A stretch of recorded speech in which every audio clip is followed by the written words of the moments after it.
میری الفت مدینے سے یوں ہی نہیں، میرے آقا کا روضہ مدینے میں ہے۔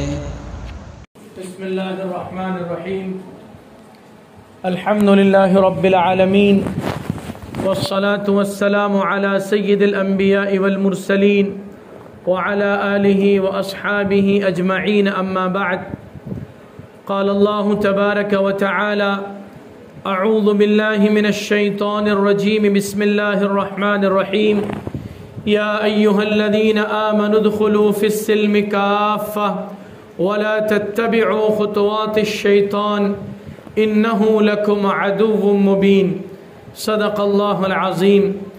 وقال رسول الله صلى الله عليه وسلم: المرأة إذا صلت خمسها وصامت شهرها وأحسنت فرجها وأطاعت بعلها دخلت الجنة من أي أبواب شاءت، أو كما قال عليه الصلاة والسلام۔ میری قابل احترام مائیں اور بہنیں، اللہ تبارک و تعالی نے ہم کو دنیا کی سب سے عظیم دولت سے نوازا ہے، اور وہ دولت ہے ایمان اور اسلام کی دولت۔ ایمان اور اسلام سے بڑھ کر دنیا کی کوئی دولت نہیں ہے۔ ساری کائنات کے سارے خزانے ایک پلڑے میں رکھ دیا جائے اور ایمان و اسلام کی دولت کو دوسرے پلڑے میں رکھ دیا جائے تو ایمان و اسلام کا پلڑا جھک جائے گا اور دنیا کے سارے خزانوں کا پلڑا ہوا میں اچھلنے لگے گا۔ ہمیں اس بات کا بخوبی اندازہ ہونا چاہیے کہ اللہ تبارک و تعالی نے ہم کو مسلمان بنایا تو ہم کو دنیا کے سب سے بڑی اور عظیم دولت عطا فرما دی ہے۔ اب اس دولت کی ہمیں قدر کرنی چاہیے، اپنے مسلمان ہونے پر فخر کرنا چاہیے، اور پوری زندگی اس بات کی کوشش کرنی چاہیے کہ ہم سچے اور پکے مسلمان بن کر زندگی گزاریں۔ اللہ تبارک و تعالی نے قرآن مجید میں ہم سب مسلمانوں سے ایک بات کا مطالبہ کیا ہے، اور وہ یہ ہے کہ یا ایھا الذین آمنوا ادخلوا فی السلم کافہ، اے ایمان والو، یعنی ایمان والے مردوں اور ایمان والی عورتوں، تم سب اسلام کے دائرے میں پورے کے پورے داخل ہو جاؤ، یعنی سچے پکے مکمل مسلمان بن جاؤ۔ وَلَا تَتَّبِعُوا خُطُوَاتِ الشَّيْطَانِ، اور شیطان کے نقش قدم پر مت چلو، إِنَّهُ لَكُمْ عَدُوٌّ مُبِينٌ، بے شک شیطان تمہارا کھلا ہوا دشمن ہے۔ اللہ پاک نے اس بات کو واضح کر دیا کہ ہمارا مطالبہ یہ ہے کہ تم سب سچے پکے اور کامل مسلمان بن کر زندگی گزارو، اور مسلمان بن کر زندگی گزارنے کا ایک ہی راستہ ہے، اور یہ وہ راستہ ہے جو جناب محمد الرسول اللہ صلی اللہ علیہ وسلم نے ہمیں بتلایا ہے۔ بس آپ صلی اللہ علیہ وسلم کے بتلائے ہوئے راستے پر ہم چلتے رہیں گے اور اپنی زندگیوں کے اندر فرائض و واجبات اور سنن و مستحبات کو داخل کریں گے تو ہم کامیابی والے راستے پر چلتے رہیں گے، سچے پکے مسلمان بن کر زندگی گزار سکیں گے۔ ورنہ شیطان تو الگ الگ راستوں پر ہمیں دعوت دیتا ہے۔ شیطان یہ چاہتا ہے کہ ہم صراط مستقیم یعنی دین اسلام کے سیدھے راستے کو چھوڑ کر شیطان کے ٹیڑھے میڑھے راستے پر چلنے والے بن جائیں۔ اللہ پاک نے فرمایا کہ تم شیطان کے راستے کی پیروی مت کرو، انہ لکم عدو مبین، بے شک شیطان تمہارا کھلا ہوا دشمن ہے۔ اگر تم شیطان کی بات کو مانو گے، اگر تم شیطان کے بتلائے ہوئے راستے پر چلو گے تو کبھی منزل تک نہیں پہنچ سکو گے، کبھی کامیاب نہیں ہو سکو گے۔ شیطان تو ہمیں بھٹکانا چاہتا ہے، شیطان تو ہمیں گمراہ کرنا چاہتا ہے، شیطان تو ہمیں رحمان کے راستے سے ہٹانا چاہتا ہے۔ بڑی بدقسمتی ہوگی اور بڑی ناکامی اور نامرادی ہوگی اگر ہم خدائے رحمان کے بتلائے ہوئے راستے اور آقا صلی اللہ علیہ وسلم کے بتلائے ہوئے طریقے کو چھوڑ کر شیطان کے راستے کو اپنانے لگے۔ یہ ہمارے لیے بڑی ناکامی ہوگی۔ اس لیے عقل مندی کا تقاضا یہ ہے کہ اللہ تبارک و تعالی نے جب ہمیں دنیا کی یہ مختصر سی زندگی عطا فرمائی ہے کہ جس میں موت کا کوئی بھروسہ نہیں ہے، ہماری کتنی زندگی ہے ہم نہیں جانتے ہیں، موت کب آ جائے گی یہ ہم نہیں جانتے ہیں۔ ہم صبح اور شام دیکھتے ہیں کہ لوگ ہمارے درمیان سے اٹھتے جا رہے ہیں، اور موت کے لیے بڑھاپے کا بھی انتظار کرنا ضروری نہیں ہوتا۔ موت تو عین جوانی میں آ جاتی ہے، اور موت تو بچپنے میں بھی آ جاتی ہے، اور موت کے لیے بیماری کا بھی انتظار کرنا ضروری نہیں ہوتا۔ عین صحت اور عافیت کے زمانے میں، تندرستی کی حالت میں، جوانی کی حالت میں موت آ جاتی ہے۔ ہم نوجوان لڑکوں اور عورتوں کو مرتا ہوا دیکھ رہے ہیں، بچوں اور بچیوں کو اپنی نگاہوں کے سامنے مرتا ہوا دیکھ رہے ہیں۔ تو موت کا وقت ہم نہیں جانتے، لیکن موت ایک اٹل حقیقت ہے، یہ ہم جانتے ہیں۔ اس لیے موت سے غافل رہ کر، دین اسلام سے غفلت برت کر زندگی گزارنا یہ تو بڑی بے وقوفی اور بڑی نادانی ہے۔ اللہ نے جب مختصر سی زندگی ہمیں عطا فرمائی ہے، یہ زندگی جو ناپائیدار ہے، یہ دنیا جو ختم ہو جانے والی اور فنا ہو جانے والی ہے، دنیا کی کوئی چیز باقی نہیں رہنے والی ہے۔ دولت آتی ہے اور چلی جاتی ہے، اقتدار آتا ہے اور چلا جاتا ہے، حسن اللہ نے دیا ہے وہ بھی ڈھل جاتا ہے، اور دنیا کے عیش و آرام سب ختم ہو جاتے ہیں۔ یہ ساری دنیا فانی ہے، پھر فانی چیزوں میں دل لگانا کتنی بے وقوفی کی بات ہے۔ دنیا کی تمنا کرنا، دنیا کی ہوس رکھنا، دنیا کی لالچ رکھنا، یہ دنیا داروں کا کام ہو سکتا ہے، ایک مسلمان مرد اور ایک مسلمان عورت کی شان نہیں ہو سکتی۔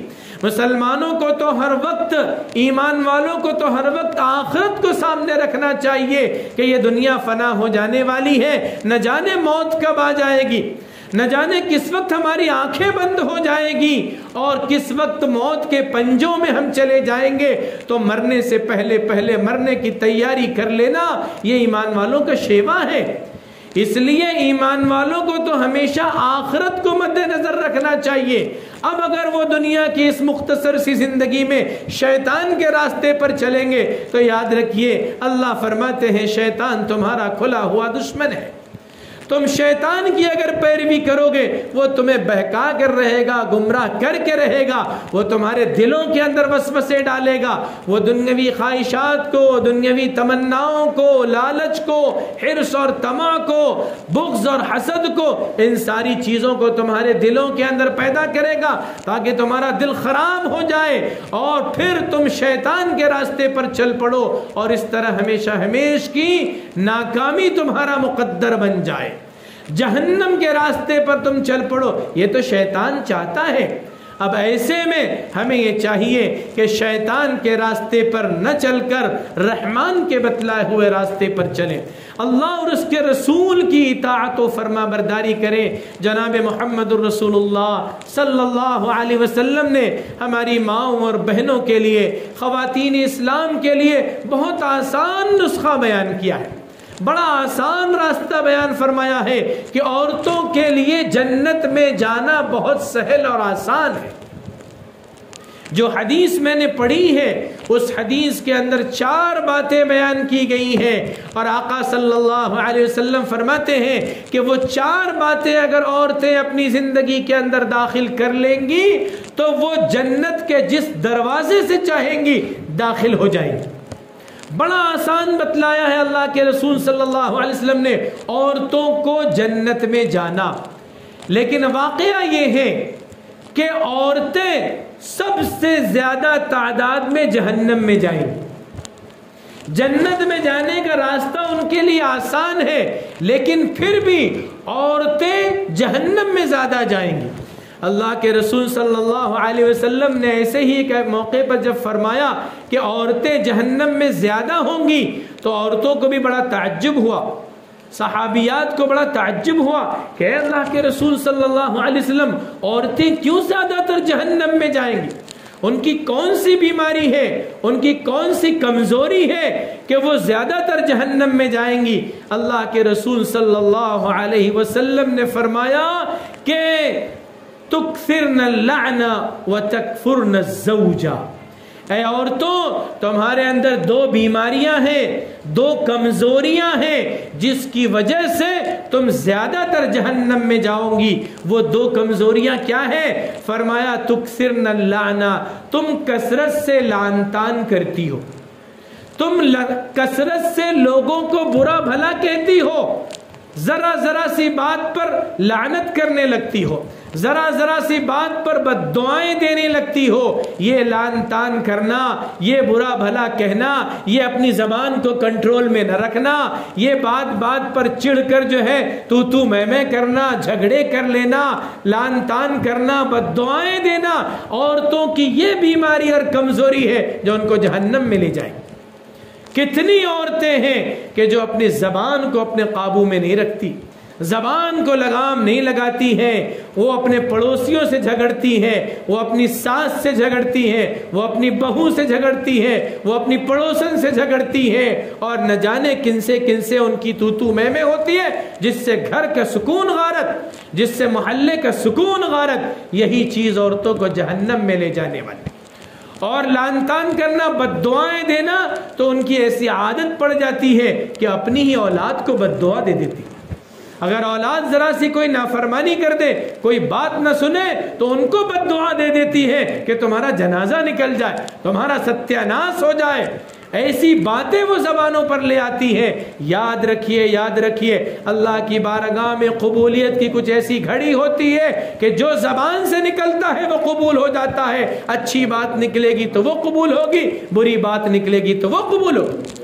اب کسی ایسی مقبولیت کی گھڑی میں اگر بد دعا کے کلمات نکل گئے اور عورت نے اپنے بچوں کے لیے، اپنی اولاد ہی کے لیے کہہ دیا کہ تیرا ستیہ ناش ہو جائے، تیرا بیڑا غرق ہو جائے، تو یقیناً ان کا بیڑا غرق ہو جائے گا، ان کا ستیہ ناش ہو جائے گا۔ اور پھر جب ان کا بیڑا غرق ہوگا تو یہ مائیں روتی پھریں گی اور ان کا کوئی آنسو پوچھنے والا نہیں ہوگا۔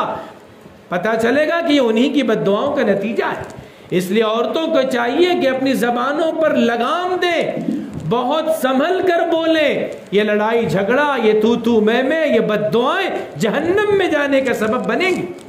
اور پھر دوسری بات آپ صلی اللہ علیہ وسلم نے فرمایا کہ تکفرن الزوجہ، اے عورتوں، اے خواتین، تم اپنے شوہروں کی نافرمانی کرتی ہو، تم اپنے شوہروں کی ناشکری کرتی ہو۔ تمہارے شوہر اپنی محنت کی کمائی سے تم کو جتنا لا کر دیتے ہیں، اس پر صبر کرنے اور اس پر شکر کرنے کی بجائے اکثر تم ناشکری کرتی ہو، اکثر تم مطالبات کی فہرست سامنے رکھ دیتی ہو، ہمیں یہ چاہیے، یہ چاہیے، یہ چاہیے، اور شوہر کی استطاعت سے زیادہ اس کا مکلف کرتی ہو، اور وہ بیچارہ محنت مشقت کر کے تمہاری ضرورتوں کو پورا بھی کرتا ہے، تمہاری خواہشات کو پورا بھی کرتا ہے، تو پھر شکریہ کے الفاظ نہیں آتے، وہ رویہ شکریہ والا نہیں ہوتا، ہمیشہ ناشکری رہتی ہے، اور ہمیشہ یہ شکایت رہتی ہے کہ آپ نے تو ہم کو بہت تھوڑا دیا، آپ نے تو ہم کو کچھ دیا ہی نہیں، آپ تو کبھی ہمارا خیال ہی نہیں رکھتے، سسرال میں تو ہم کو کبھی سکھ ملا ہی نہیں۔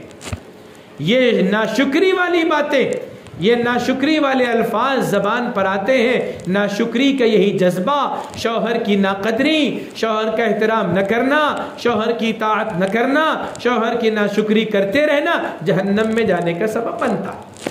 تو آقا صلی اللہ علیہ وسلم نے صاف صاف بتلا دیا کہ عورتیں زیادہ تر جہنم میں جائیں گی، اور اس کا سبب یہ ہوگا کہ وہ زیادہ لعن طعن کرتی ہیں اور اپنے شوہروں کی ناشکری و نافرمانی کرتی ہیں۔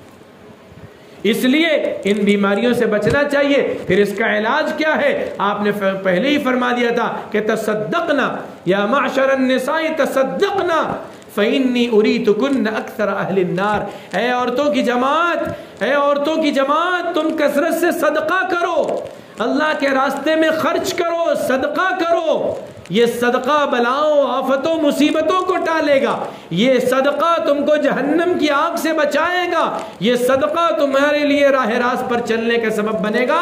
تو تم صدقہ کرو، کثرت سے صدقہ کرو، اس سے بلائیں، مصیبتیں، آفتیں ٹلیں گی اور جہنم سے تم بچ سکو گے۔ اللہ کے رسول صلی اللہ علیہ وسلم نے فرمایا کہ اتقوا النار ولو بشق تمرۃ، فرمایا کہ جہنم کی آگ سے بچو خواہ کھجور کے ایک ٹکڑے ہی سے۔ کیا مطلب؟ کھجور کے ایک ٹکڑا بھی اگر تم صدقہ کرو گے اخلاص و للہیت کے ساتھ اللہ کے راستے میں، تو اللہ تعالیٰ تم کو اس کی برکت سے جہنم سے بچا لیں گے۔ تو عورتوں کی جماعت تم کثرت سے صدقہ کرو، اللہ کے راستے میں خرچ کرو، اپنی ذات پر، اپنے بناؤ سنگار پر، اپنے عیش و آرام پر خرچ کرنے کا تو ایک عام مزاج ہے، لیکن ایک مسلمان عورت کی شان یہ ہے کہ وہ کثرت سے صدقہ کرنے والی ہو، وہ اللہ کے راستے میں خرچ کرنے والی، وہ اپنے جیب خرچ سے پیسے بچا کر اللہ کے راستے میں خرچ کرے، غریبوں میں، فقراء میں، مساکین میں خرچ کرے، تو انشاءاللہ جہنم کی آگ سے محفوظ رہیں گے۔ تو میں کہہ رہا تھا کہ جنت میں جانے کا راستہ آسان ہے، لیکن واقعہ یہ ہے کہ وہ جہنم میں زیادہ جائیں گی۔ تو جہنم میں زیادہ کیوں جائیں گی وہ بتلا دیا۔ اب اگر اس بیماری سے نکل آئے تو انشاءاللہ جہنم میں نہیں جائیں گی، بچ جائیں گی۔ اب جہنم میں جانے سے بچ جائیں گی تو جنت میں جانا آسان کیسے ہوگا؟ اس کے لیے اللہ کے رسول صلی اللہ علیہ وسلم نے 4 باتیں